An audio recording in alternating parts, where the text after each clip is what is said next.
Hello and welcome to Antique Dust. Today we are dusting down episode 2 of series 2 of the Hardacres. It's been far too long. So, Channel 5 is currently streaming the whole series in one big gollop, which is have you golloped? I've golloped. We're galloping through. We're galloping or golloping. I'm not, or both probably. We're galloping through the gollop. I think so. Our dear listeners can probably twig that I am a Hardacre super fan. I am so much of a super fan. I've even got the Facebook, the Hardacres fan site. Yeah, he's so much of a super fan. He's even wearing his underpants on the outside of his trousers. I know, with Hardacre in felt tip on the arse. Marvellous. Yeah. There's room for the Fitzherberts as well. I wasn't going to say anything. So, the episode 2 of the Hardacres deepens the tensions. It was introduced in the opening episode between the Fitzherbert, the matriarch, Grandmama Imelda. The Lady Imelda. Yes. The one with the lady of lots of shoes. No, yes. That's not the one. No. That's not and the Hardacre family began discovering that wealth may buy influence, but it doesn't guarantee acceptance. But I don't think they care so much. Well, the father doesn't care so much about it, but I think the mother does. And even... She doesn't seem to care as much as she did, but I think there's still a residual interest in being welcomed into polite Yorkshire society. I mean, Mary Hardacre is... she's got a lot of agency in this series. Previously, she was trying to be accepted into a community by trying to be someone else, and now she's being herself, and she's advocating for the sort of downtrodden. That's why she's doing this educational class for adult literacy, etc. So she sets up a classroom. She invests her own money into it. Employs a teacher who is, it's like, it's went to central casting for the teacher. It was just like someone quite obnoxiously sort of firm, rigid. There was a moment I mean, she seemed to start off saying the right things. And there was a moment of like, oh, she could work, because maybe it was a bit standoffish, but then when she was teaching, then she was trying to teach the adults on how to write letters, and then compared them to 5-year-olds. Yes. And you've got blokes there with handlebar moustaches and older women, and she said, well, just use your other hand if they couldn't get the right thing. So she's been very dismissive and horrible towards them. And the good thing is, Mary and Betsy were in attendance. Yep, they were there to witness this. And good on her, Mary. Where previously, I think in the previous series, she would have likely have gone along with it, because that's how to at least for a bit longer, for a bit improper. But ultimately, she gives the short shifts and yes, the short shrift. Farewell, my beauties. And we've also got Harry, the lovely Harry, who has now got a personal tutor. Indeed, and he very polite, and there's a bit of Brideshead Revisited about him. I think so. He's dressed well. He's softly spoken. And I think, and you know what we think about men who dress well. Marvellous, yes. But then again, Sam Hardacre, he's looking mighty fine. For heaven's sake, let it go. But then again, George Fitzherbert, even with his gardening overalls, playing around with rhubarb with Ma in the garden. There was a scene in this where you've got George Fitzherbert, the next door neighbour, in the walled garden with Ma outside a fountain playing with rhubarb. Yes. Why would he be round gardening, and why is the rhubarb patch in the walled garden? This is one of the hush now. Oh, wait, I'm totally there for it, but you didn't find many vegetable gardens with a fountain. Well, I couldn't say one way or the other as to the merits or demerits of rhubarb and walled gardens with fountains. But hey, there for it. So, so that wasn't explained, but don't care. This is like we'll gloss over it because little Georgie boy and Ma, very Yeah. Is it there? The willing suspension of disbelief is required. That's what it is the Hardacres. Everything goes at a rollicking pace. We'll have James Herriot coming round the garden. Probably with a limping, looking longingly at a cow with a limping dog, probably. Or an incontinent cat. Yes, and what was the name? Mr. Wu. Was it Mr. Wu? Mr. Wu. No, what was that? No, Tricky Wu. Yeah, Mr. Wu. That's a George Formby. Yeah, Tricky Wu and Mrs. Pomfret. Pomfrey. Not Pomfret. I think they're the neighbours on the other side of Fitzherbert's. All right, they're across the Dales. Yeah. Sorry for anyone listening that isn't aware of. Sorry for anyone listening. I think you could just quite like to apologise. Yeah, I think you just end the sentence with that. But we are thinking the Hardacres is in the same universe of All Creatures Great and Small, Heartbeat, The Royal, and Downton. Yep, absolutely. Totally there for it. And essentially, the Gilded Age. Emmerdale Farm, why can't we bring that into it? Oh, yes. No, it's not a farm anymore, is it? I think Emmerdale Farm rather than the Emmerdale. The Emmerdale just turns into like Hollyoaks in Yorkshire, really. Right. But when it was a farm and you actually had farms. Yeah, actual farmers. Rather than aeroplanes with dropping cows out of the sky. Rather than young people. That's why my mum stopped watching Emmerdale. Because there was too many young people in it. Well, she could have watched Take the High Road. She did. She switched across to Take the High Road, yeah. But she didn't switch across to she watched... She would even watch Crossroads if I wasn't around to switch it off. Really? I had standards. I didn't mind a bit of Crossroads. I really quite liked the first reboot they did. I did watch that. The first reboot? Well, they cancelled it. They cancelled it with the wobbly scenery, and then they opened it for Crossroads, and that ran for a good few years, and then it ended. And then they rebought it back with Jane Asher in it and tried to sort of create it a bit of a dynasty style, shoulder pads and everything. How did that go? Did that work out successfully? Very last episode of it. I wasn't watching it religiously, but it was a bit of a camp favourite of mine. Right. So because they did sort of hark back to the good old days of Nolly. Did they know? But the very last episode, Jade Asher it turned out to be a checkout assistant, and the whole thing was a dream. Okay.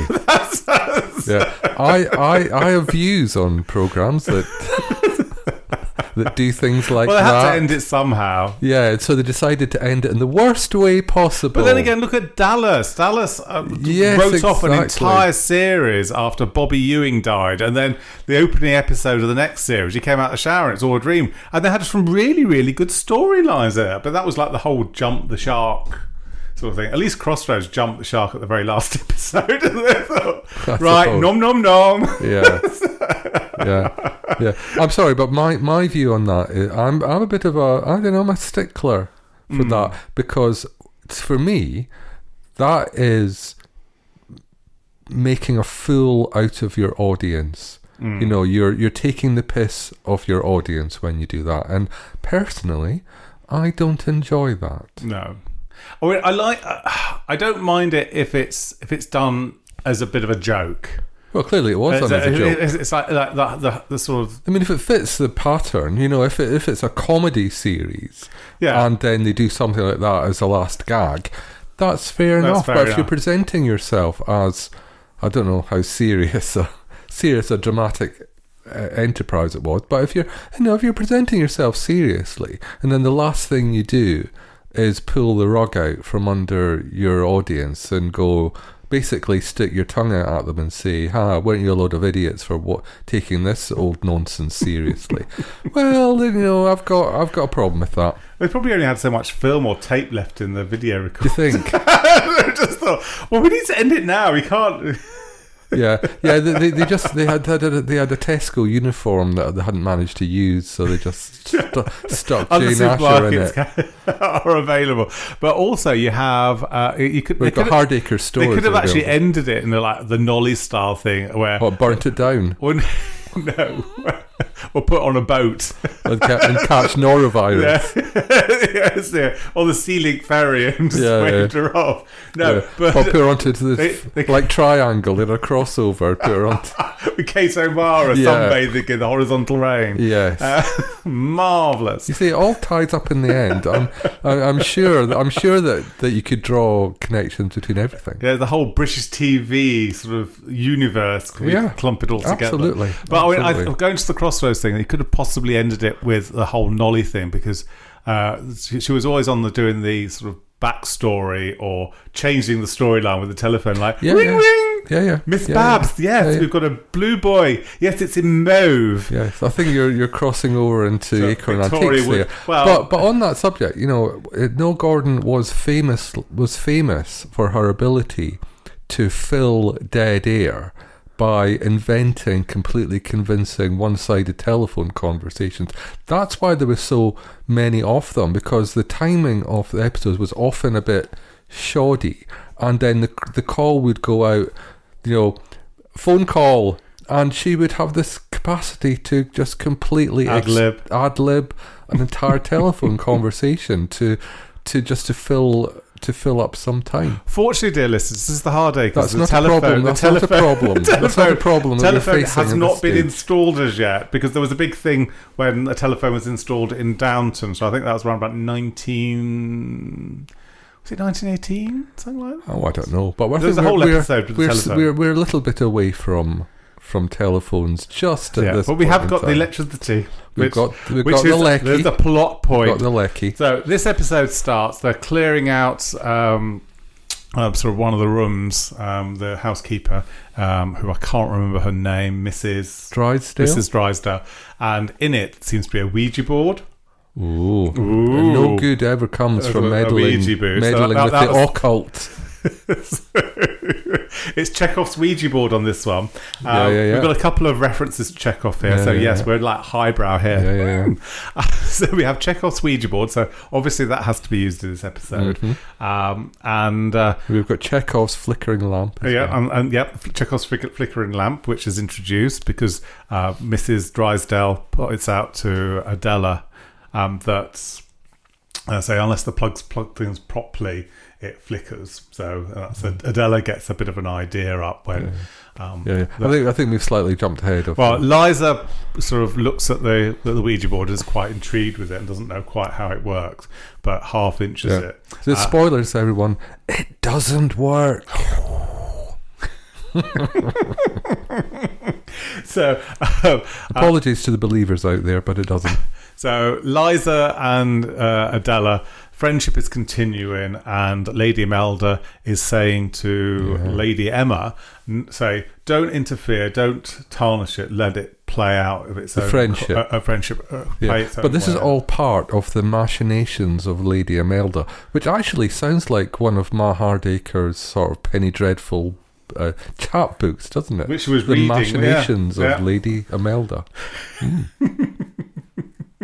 So she's basically saying to Lady Emma, Fitzherbert, saying, look, just let it play its course, and it becomes apparent that Captain Blackadder?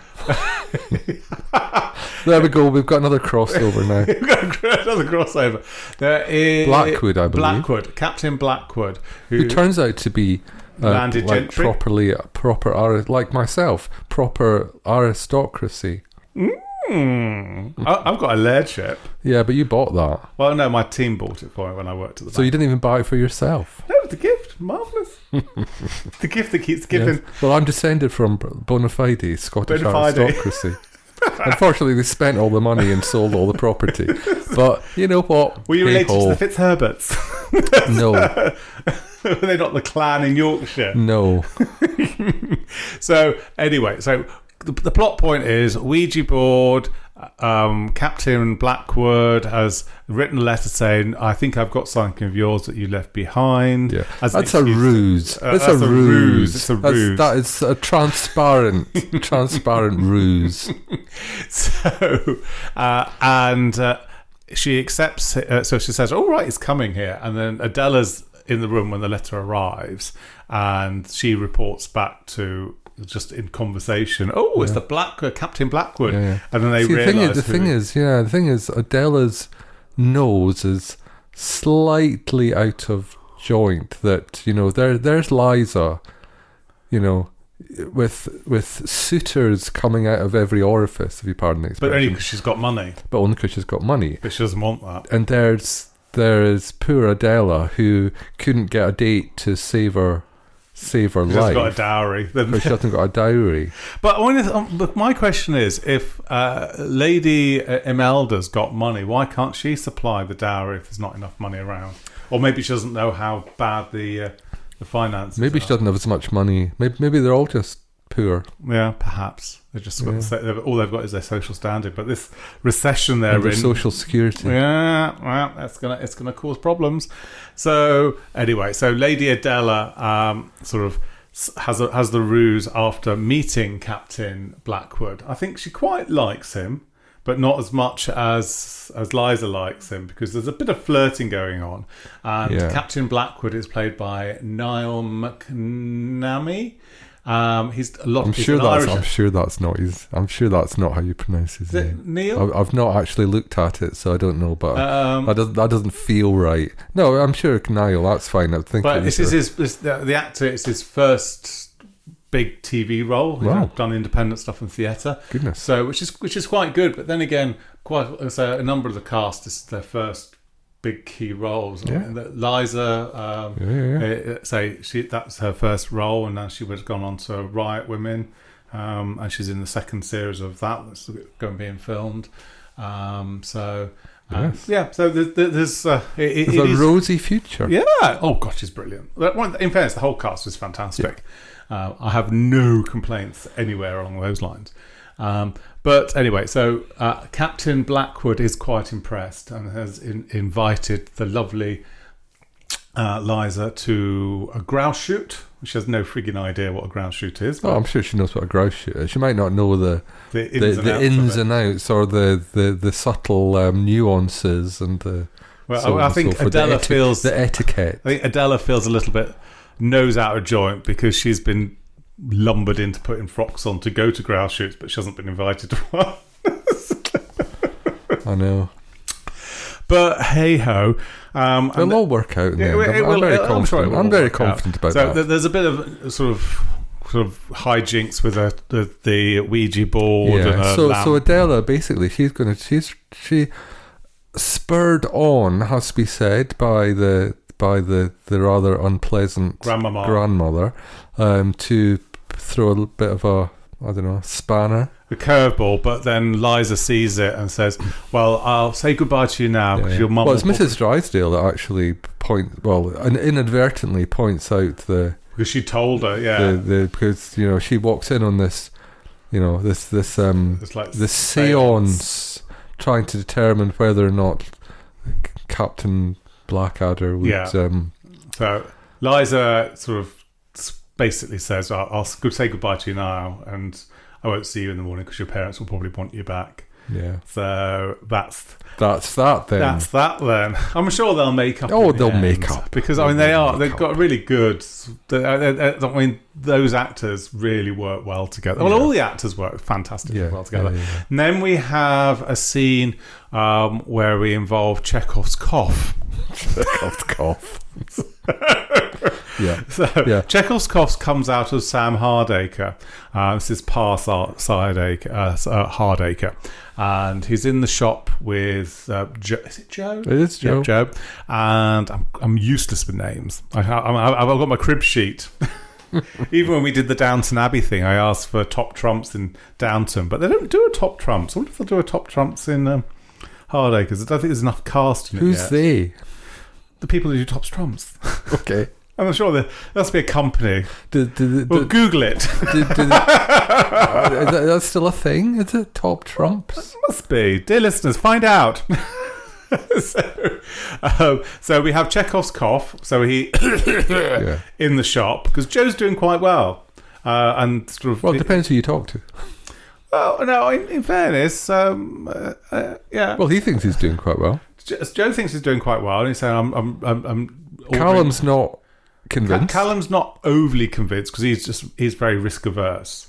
No, except when it comes to riding bicycles. Yes. Oh, that was on episode 1, wasn't it? Yeah, we forgot to mention the bicycles. We didn't mention the bicycles. Yeah, so but we're mentioning it now. They have got bicycles. So the ladies have bicycles and have good fun cycling. Although, they've got a gravel driveway. Learning to cycle on a gravel driveway, that is just territory to a grazed knee and grazed everything. Really? Yes. Okay. But they looked like they were having fun, which was the main thing. Yeah, people say that about me, but marvellous. So we have the seance. Adela's given short shift. So we've got Liza that's got a potential with the lovely Captain Blackwood, who is quite delicious.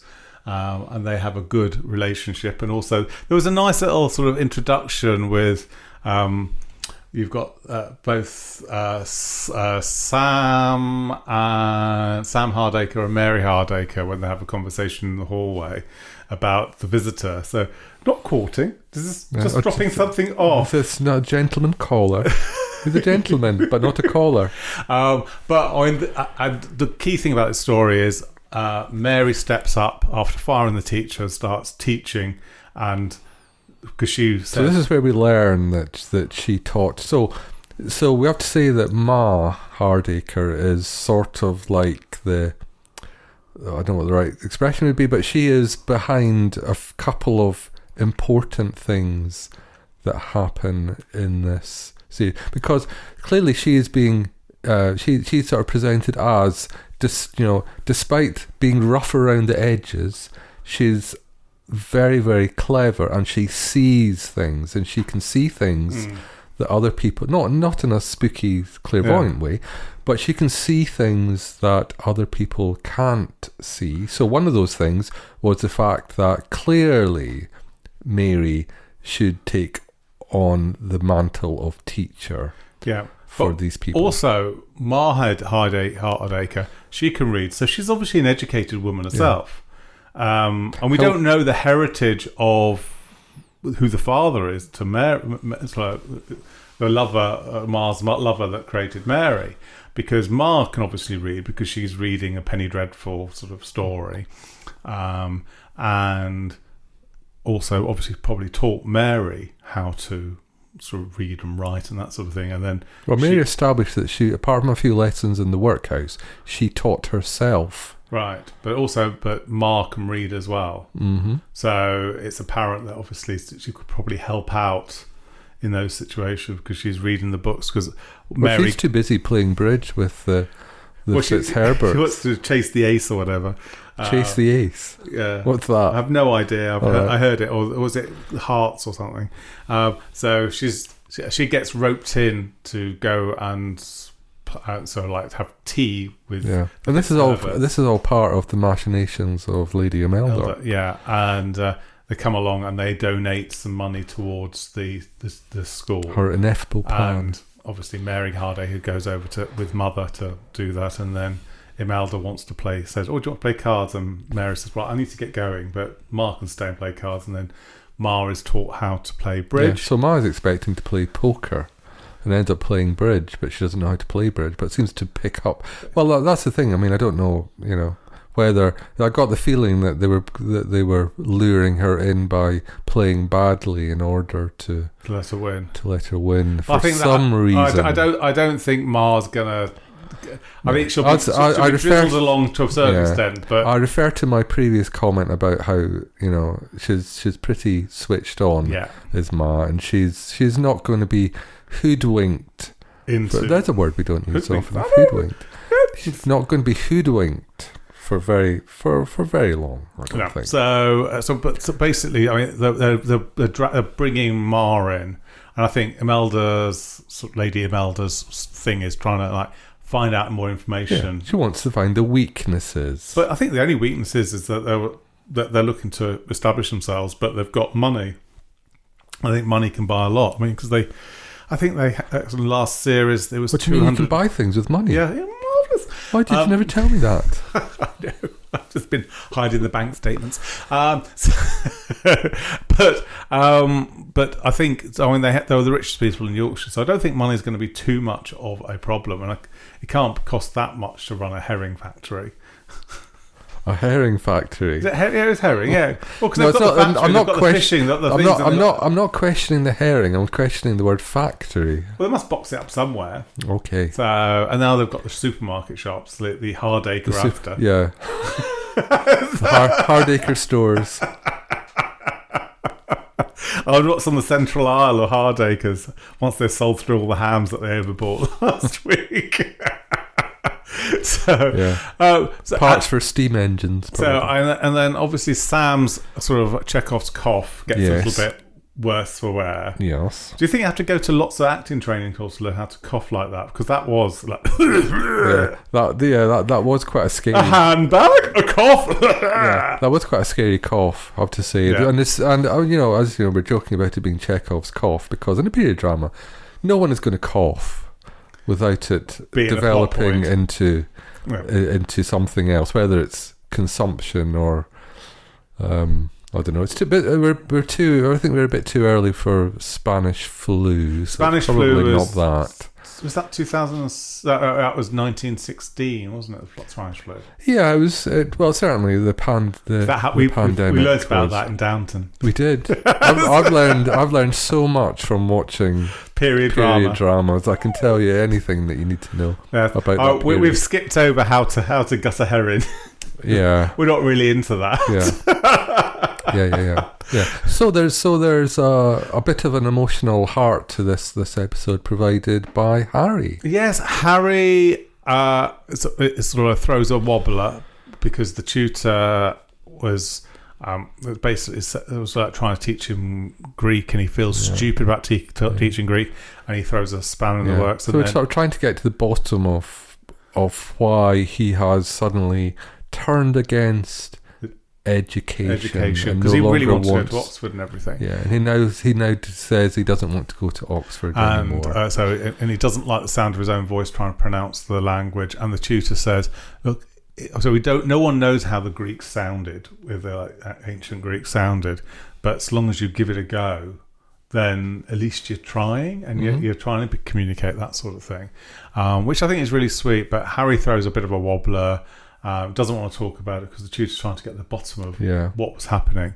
He goes to sort of Mary, and she's like a little bit upset. I don't want to lose two teachers in one day. And he said, I'll try to get to the bottom of it. And he's really sensitive, and it's really, the chemistry was great between those two. And they've both got agency, and he's got a very different teaching style to there's like the female school teacher that was just dismissive towards everyone and very belittling towards them. And then it comes out in another scene where he comes about that there was a Greek teacher at boarding school, and all the boys picked on him, and he thought the teacher would stand up for him, but basically the teacher joined in. Yeah. So Harry's been horribly bullied in the year that he spent at boarding school. At boarding school, and has been convinced that he's just no good, and his dream's over with and everything. Yeah. But now he feels sort of reignited, and I think that's really good. And I think the tutor is bringing him out because he knows he's bright, and he says, "I believe in you, and you can get to Oxford." Yeah. So, which I think Harry has a role model really for the first time. Which is really, really nice. So this episode ends with Imelda's master plan to dethrone the Hardacres or make them fall flat on the face. Adela's had the nose put out of joint because she knows what she's done is wrong. Lisa has caught on very quickly. She's not letting it pass. Ma is finding Ma is is being duped, but I don't believe that. I suspend disbelief. I think she's enjoying it, but she's not one to hoodwinked. I think she's from the wrong side of the tracks. You know when you're being. Yeah. She might be taken in for a little while, but she knows how many beans make 5. Yeah, and so obviously Sam Hardacre is feeling poorly. Yeah, well, I can say that the fact that the episode ends with him collapsing unconscious to the floor. Yeah, that was a bit of a giveaway. Yeah. Plot point. Something's up. Something's up. Something's up. And Joe is still looking after the shops and trying to prove himself. Betsy doesn't seem to have much of a role except for like holding the chalkboard. But she's also... She'll come into her own. She should be coming to her own. But Betsy's mum doesn't seem to be in this. We've not seen her at all. Well, we're only in episode 2. I know, but there's only 4 more episodes left. I'm really Channel 5. We should have at least 24 episode arc in each 24 episodes in the series. Sorry. Yeah. We want more Ma. Yeah. I don't want podcasting to be my full-time job. Thank you very much. So it's rollicking along really nicely. So I don't think we've missed anything, have we? No. Well, Callum feels his nose a bit pointed out because Callum's got the hots for Liza. Yeah. So the appearance of Captain Blackwood has, there was a look. There was a look of disappointment because a sad look. But Eliza just doesn't see him in that way. It's peculiar because you know full well they should get together. It was like Ma and the gamekeeper, but he's gone away. He's run off. He's scarpered. But now she seems to be with the lovely George Fitzherbert. Yeah, who's a happily married. Well, maybe not so happily, but he's a married man. He's a married man, but I think you're making Ma sound like she's some sort of man-eater, a cougar. But I don't think she's a cougar. How can you be a cougar if you're dating someone older than yourself? I don't know. I'm not up on young people say. Down with the kids and things. I'm not down with the kids. But yeah, I'm just great. I'm loving it. And now we've got 4 episodes left. And there's still no news about a Christmas special. Very disappointed. Shannon, respond to me. I did message you. I need to know if there's a Christmas special. I meant to say that there was a restraining order delivered by hand. Number 1 fan here. Woo! So anyway, I've seen misery. I've got a pet pig. We've got a slightly naughty tabby cat. A pet pig? Well, that's what... Didn't have Misery. She had a pet pig. There was a pig in Misery. I'm not saying there wasn't. I'm just thinking I can't immediately recall. She had a big hammer as well. Well, I do remember. I do remember the hammer. Interestingly enough, but I don't. Was there? She had a pig called Misery. It's been a long time. It's been a long time, and I have a very poor memory. So. So anyway, dear listeners, this is Jonathan signing off this episode, which was episode 2 of series 2 for the Hardacres fan along. Yeah, and I'm Rob, by the way. Bye-bye. Bye.